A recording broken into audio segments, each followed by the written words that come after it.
Hello everyone, welcome back to my channel. My name is Katie and you're watching ChoKwonDeezMakes, a channel where I talk about my knitting, sewing, quilting, and general making journey.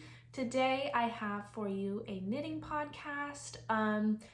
In my last video, my spring intentions, I had a whole lot of sewing intentions and making ideas.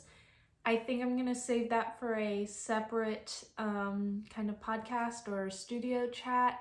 I haven't gotten too many of those projects done, and I've also kind of detoured from them, so that's gonna be separate. So today we're just doing knitting, and I'm really excited because I have 3 test knits to show you all. One of them was released yesterday, the 27th of March, and the other 2 I think will be released in the next few months, so I'm really excited about those, and you will see that I have been rather cast on happy.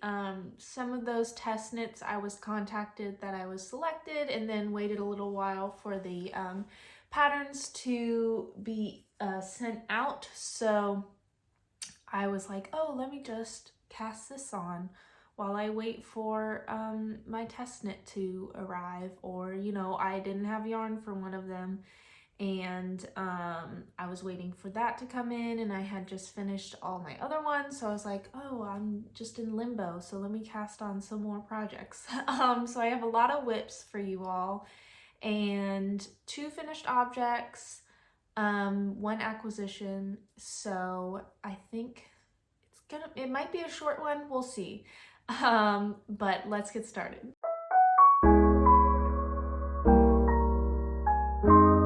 I forgot to tell you what I'm wearing. This is my Porcelin Sweater by Les Knit. I always forget that one. This is my Porcelin Sweater by Les Knit in Quebec, Tibet. My sleeves are like bell sleeved. I think I might go back and redo them, maybe even in a I think I did them in the same needle size as the body, so I'll probably go back and do them in the appropriate needle size, but they're kind of flared. It's fine. I also have a dropped stitch in the back that I still need to fix, but I'm still gonna wear it at least for a video.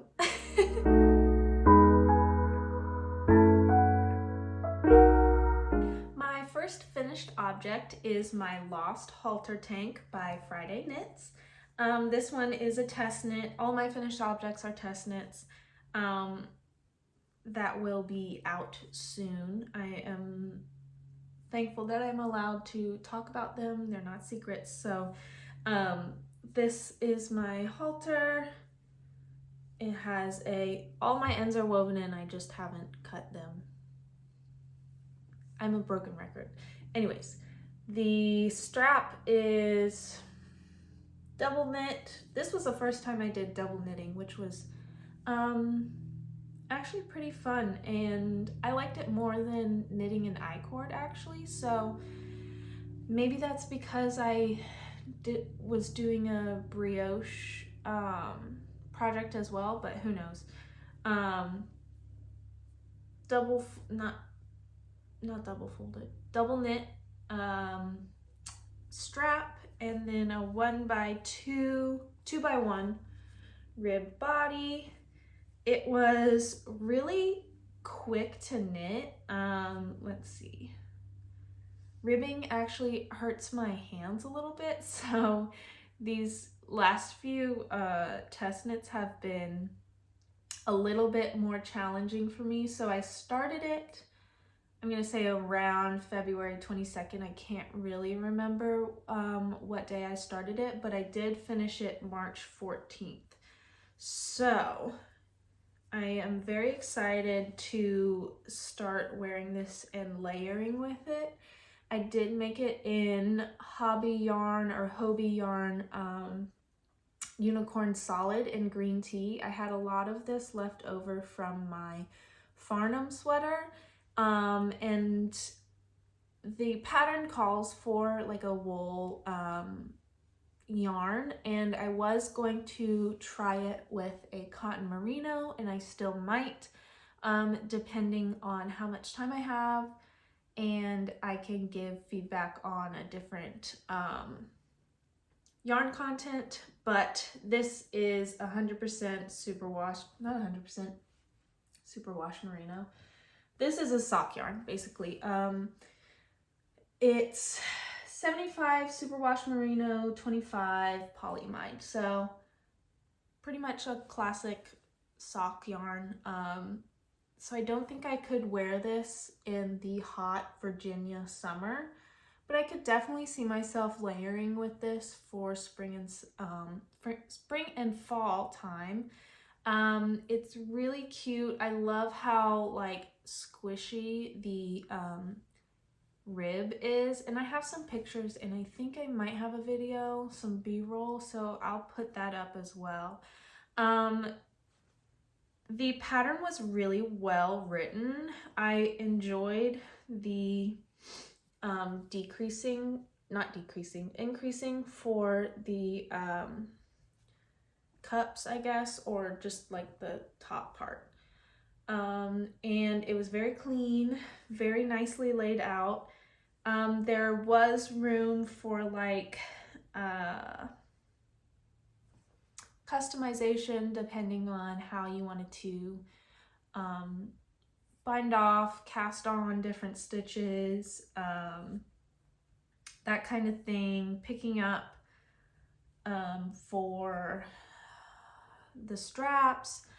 I mean, it's a pretty basic, not basic in like, oh, it didn't take a lot of work, but like basic in you can easily calculate and do some math to customize it to your body shape.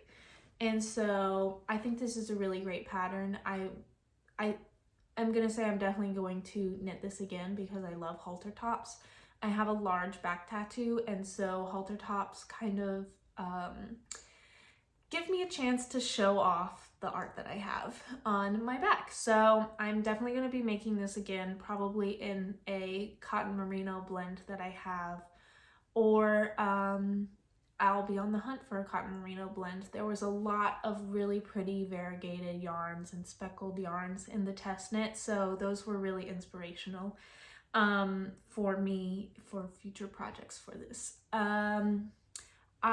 The weight, no, the number of grams that I used was in total 73 grams, and I did knit the size small, so do with that what you will. Ravelry says that 73 grams equates to 320 yards or 290 meters. So it's definitely a single skein project if you are on like the medium to extra small range of the pattern, and just a little bit extra if you are on the larger end of the pattern. You could also do this in a stripe. That would be really cute, like a retro tank or like a scrappy project, anything really. It's a really nice pattern, and it was really easy to work up. Easy, and the instructions were clear, and I enjoyed it. Kind of sense. My second finished object is the Anila Hat by Verton Rose Knit. This was also a test knit. This was the one that was released on the 27th. We had, I think, 2 or 3 weeks to work on this. It is a 2-colored boucle hat, brioche, and it has 4 points of decrease. This was my first brioche project, and I really enjoyed it. The boucle is so cute. It's also reversible. Excuse me. So this is the side with the non-boucle as the dominant and boucle as the dominant. The pattern calls for alpaca boucle, but I'm actually allergic to alpaca. But luckily, while I was in Rhinebeck last year, not Rhinebeck, it was Woolen Folk, but it was like Rhinebeck weekend. Anyways, I had picked up a merino boucle. This is DK boucle from Lily Loops in the colorway Vogue. She does like yarn dyes inspired by records. So this one is Madonna's Vogue. It has some like light blues, kind of chartreuse. I was in a chartreuse, still am, in a chartreuse era, and it's got like creams and that kind of thing. It's super, super soft. I really enjoyed working with this one. The only thing I have to say is that like, this is my first time working with a boucle yarn to begin with. And so the core of it, or I don't know if you can really see, the core of it was a little, I'm not gonna say fragile, but on the cut ends, the slubs would come off. So I have a piece here.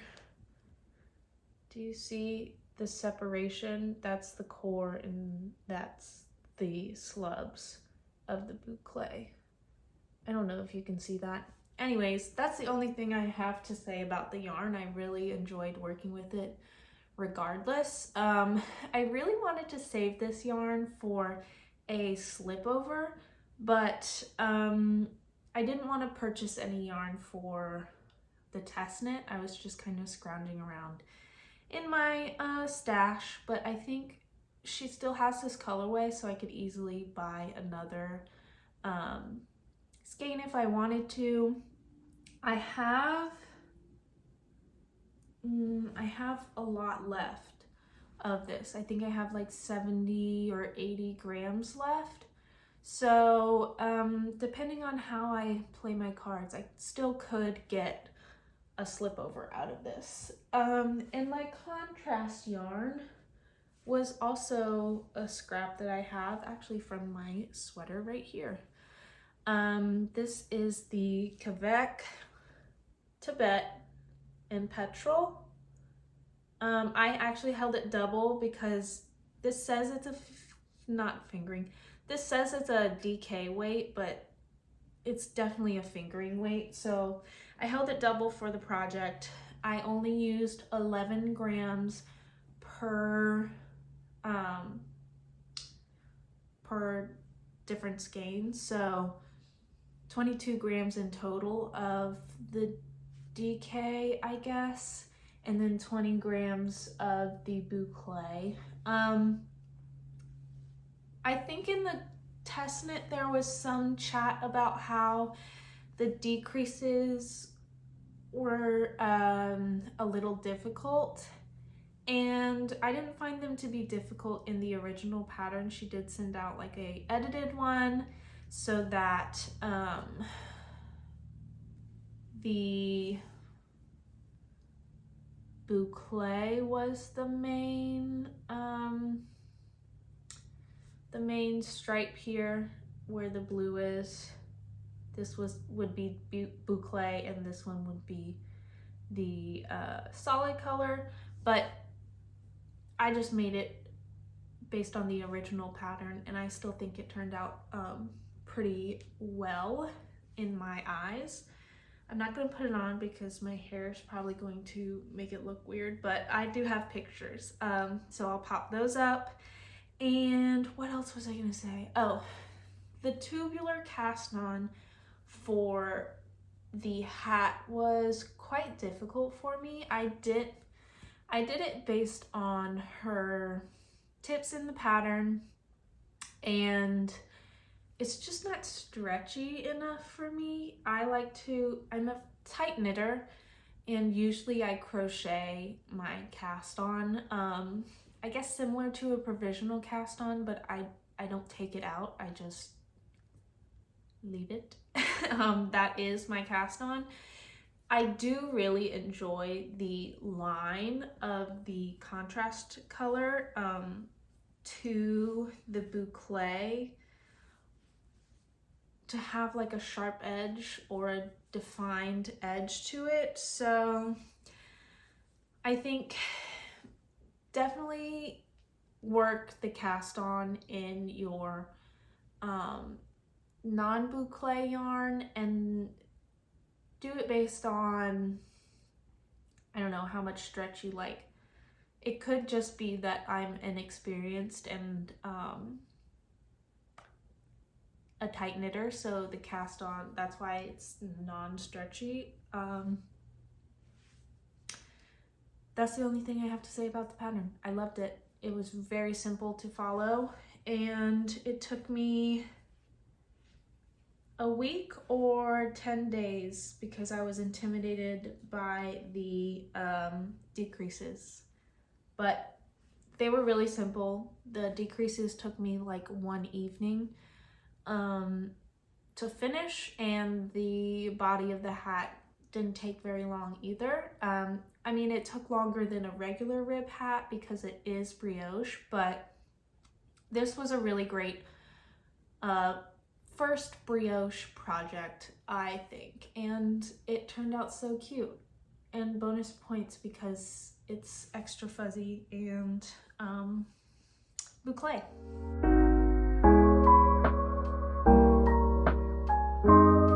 On to whips. My longest standing whip is my big bow bonnet. I'm pretty much in the same spot, so I'm not going to talk too much about that one.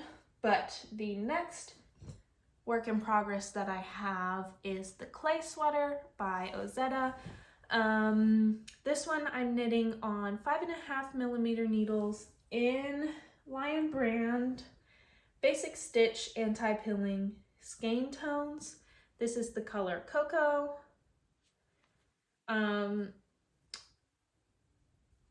I have knit the back panel of this sweater.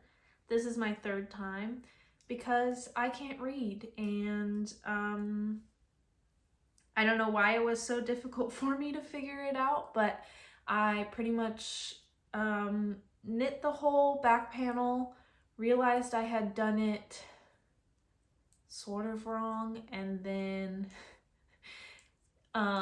ripped back to correct it, realized I did the very beginning wrong, and so I just ripped it back all the way to the beginning and started over. So this clay sweater, the sample was in brown. I swatched my test knit That's Still a Whip in the brown color, and I didn't like that the details were kind of getting lost in the darker color. So while I had the yarn out, I was like, okay, why don't I just cast on a sweater that's already brown that I like the look of. So that's why I cast on the clay sweater. I also like the texture that it creates. So I'm not going to, I don't want to set this down during the spring and summertime, just because it's not sweater weather. I'm probably going to, I mean, it's not going to be my #1 priority, but I still would love to have this sweater before fall comes around. So I think I'll do my spring intention knits first, and then finish up all the sweaters that I have so that I can have them when it is time to wear them. Does that make sense? I hope it does. My next longest whip is a gift knit for my friend. I'm making another Majsa sweater. I need to look at the pattern page. But this is a Lion brand. Oh, 1 second. This yarn is Lion brand Mandala, lightweight acrylic in the colorway Centaur. I was really drawn to this colorway, and I told my friend, go in my stash, pick out whatever yarn you want. I'll let you know if it's already assigned a pattern or an idea, and if not, I will happily make you a sweater. So it's color changing. It very nicely changed in the striping pattern, which was nice. I just need to figure out whether or not she would like the front to match, because I do have 2 of these. I need to ask her if she wants the front to match the dark purple, or if she's okay with the front being the same kind of muted color that the end of the back panel is. Because I do have 2 of these, I am planning on kind of matching up the color shifting, whatever it may be, for joining in the round at the underarms, and also the sleeve attachments. I am going to probably separate the colors in the skein, and then have them so that they're all matching. Does that make sense? Or like close to matching. That way it doesn't look too blocky or disjointed. And I think she'll like that better, but I just need to know if she wants the front to be purple as well as the back. My largest work in progress this episode, and it is covered in dog hair, so please excuse, is the Sweet Sierra sweater by Mippy Knits. This is the test knit that I've been talking about for a while. It's cables and bobbles and moss stitch. It's been really fun and challenging. I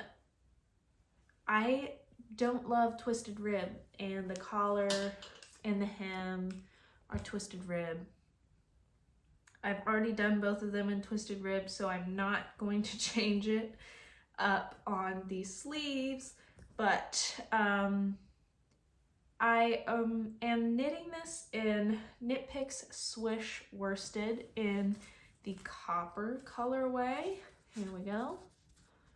I got 10 balls of this, and I just ordered 2 more because I'm very worried that I won't have enough of yarn to make both sleeves and finish the hem, because I was worried that I wouldn't have enough. So the hem is on hold while I finish up both sleeves. I'm about halfway done with the sleeve, and it's not looking very long.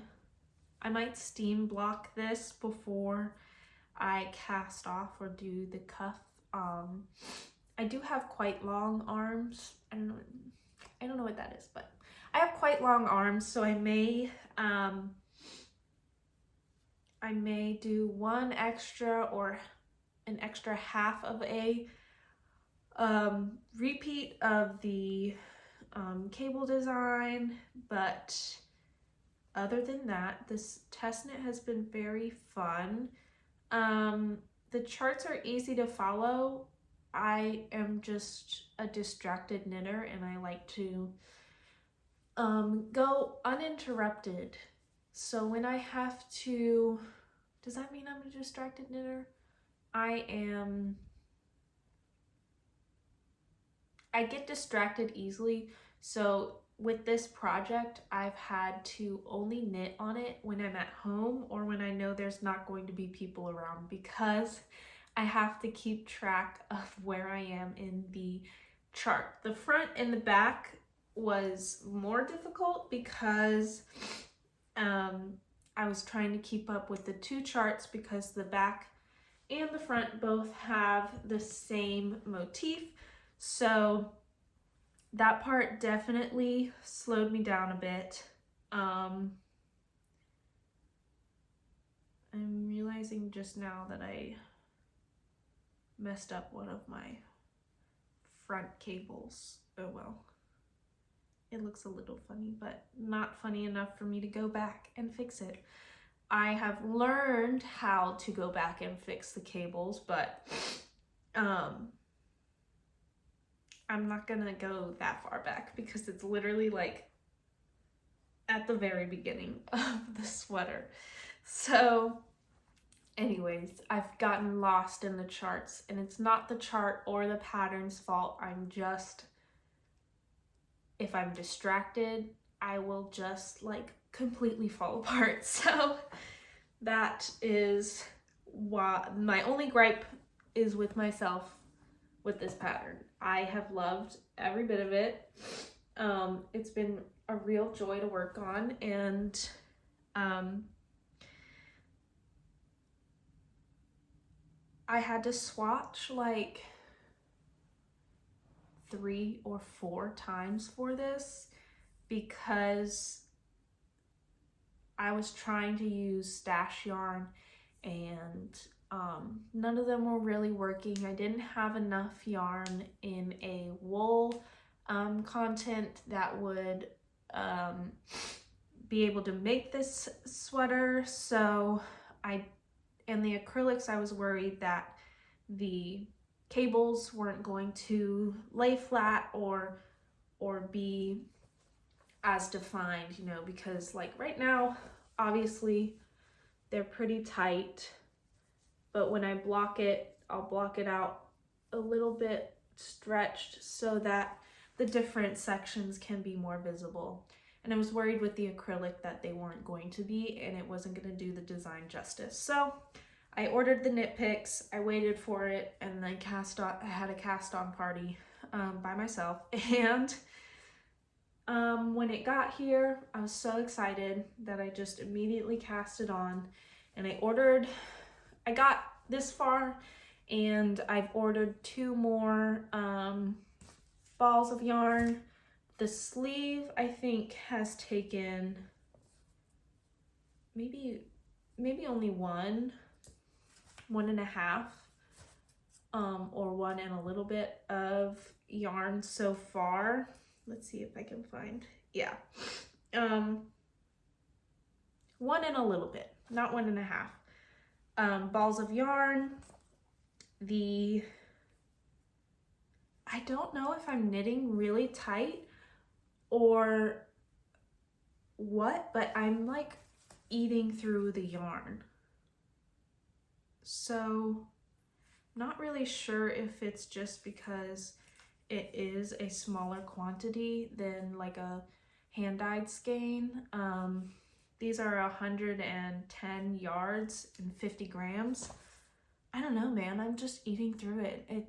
I've used 8 balls of yarn so far, and I'm only halfway done with one of the sleeves. So I don't know if I'm doing my math wrong or right or whatever, but it's been a learning curve. I think moss stitch and cables take up a lot of yarn, and so I'm just, you know, learning. I enjoy, it was short row. No, it wasn't. It wasn't short row shoulders. It was make one rights and make one lefts, and that's like my favorite type of drop shoulder to make, because it's much more seamless to me than like this one where you have to cast on stitches for this shoulder seam. I'm okay with German short rows. I do like that those ones have a defined first row. So picking up is a little easier in terms of connecting the front to the back. But that one, short rows and make one left, make one right are my favorite types of drop shoulder constructing techniques. And let's see, what else do I have? I think that's all. I'm really enjoying this pattern, but I think after this sweater is finished, I'm gonna keep working on my little ongoing projects, but I think I need just a plain stockinette project. And two, all of my spring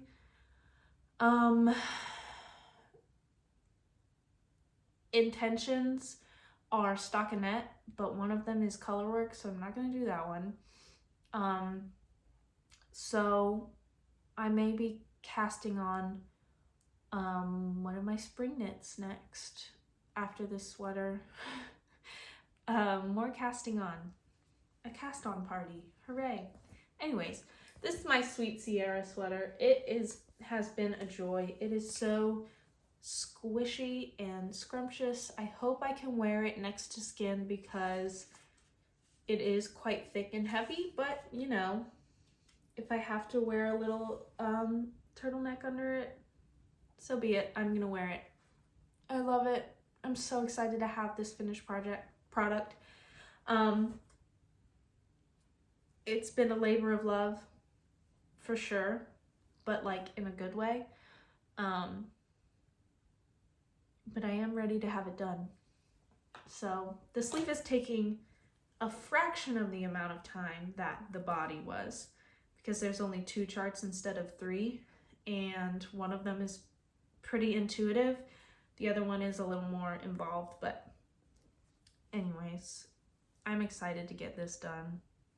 And it's been a really nice test knit. The designer has been responsive and helpful, and you know, all the good things that you want from a test knit. My last work in progress is a sock. This is All the Frills by Summer Lee Designs.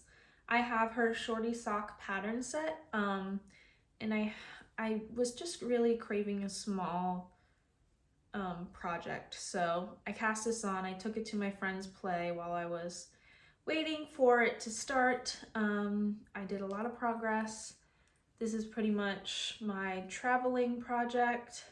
I had this Zabberball Crazy from another pair of socks that I have made, and I had like 25 grams left, so I was like, okay, I'll just start it and see where I end up.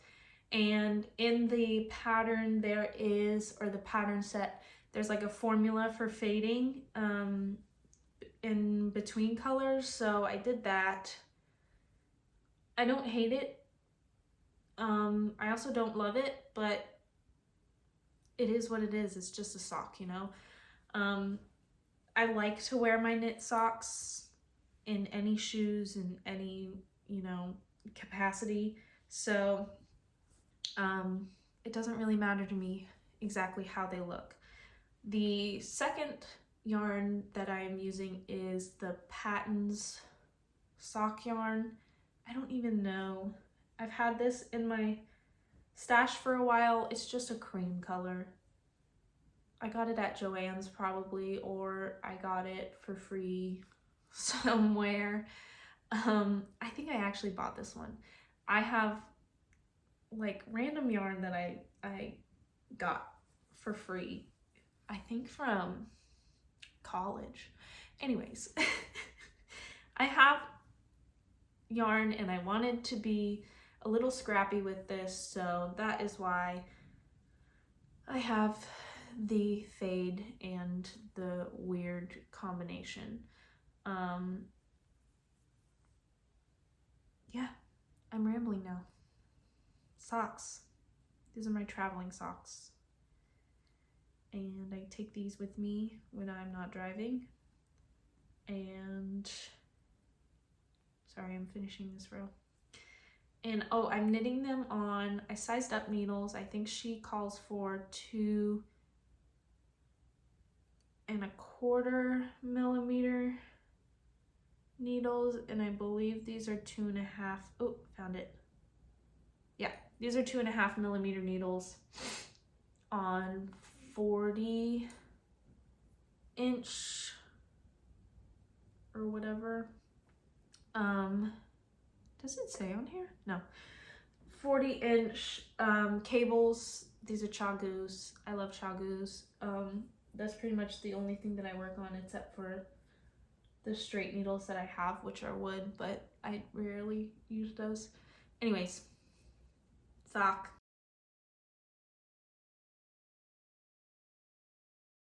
My one and only acquisition this podcast is Poppy and Spruce Fibers. I pre-ordered their Liking You a Lot. It was like a Valentine's Day drop.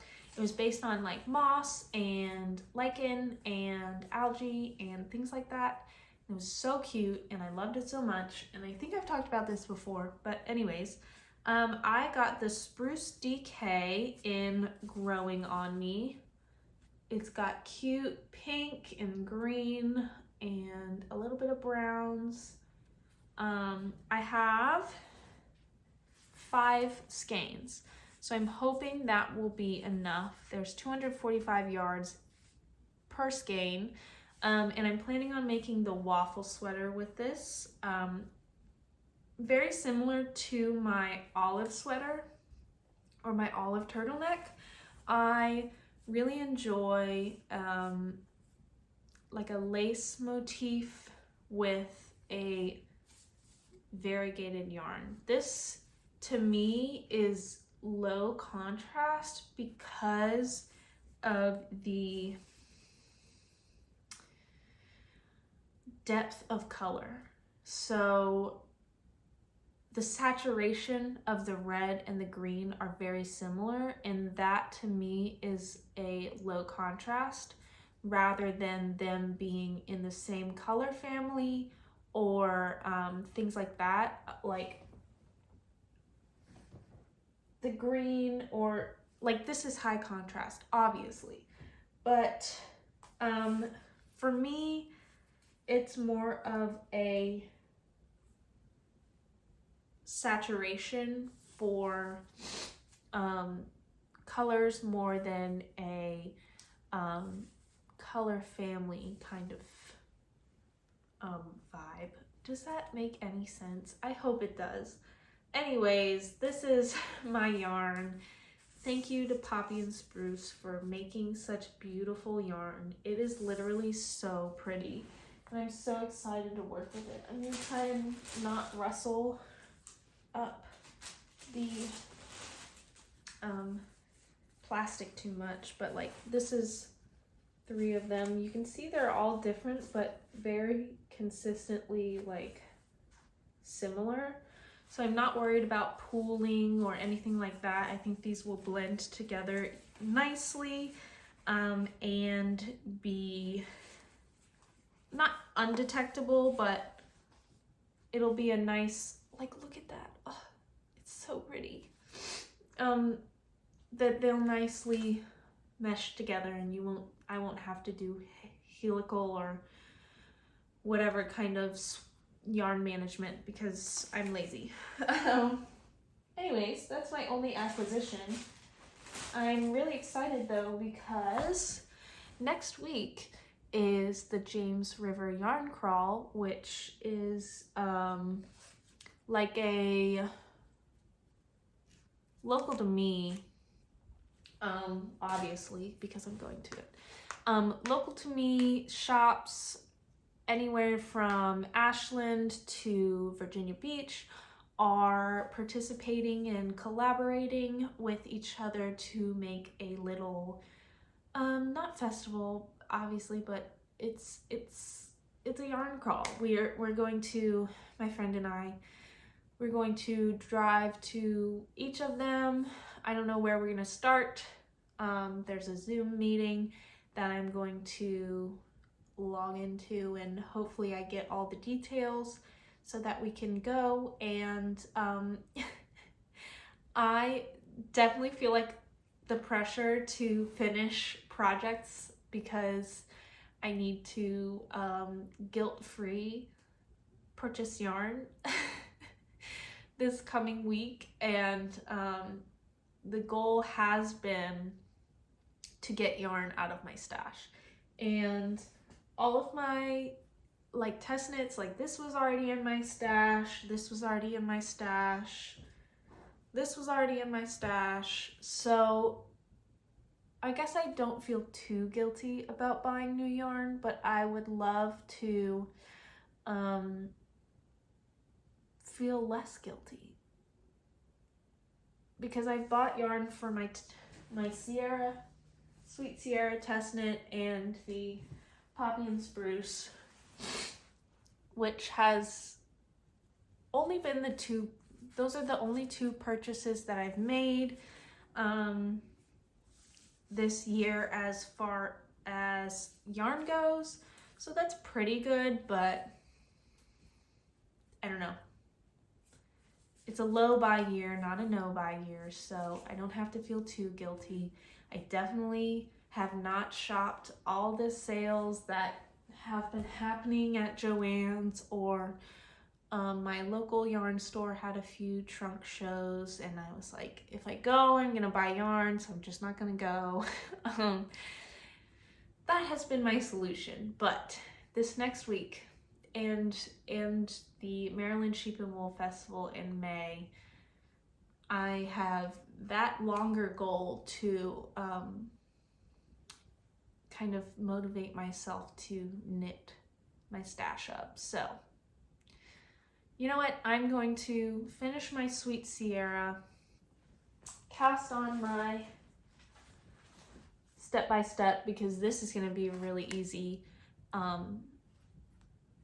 project and like quick project that I can get a good amount of yarn out of my stash, and then I can feel a little lighter going into these next few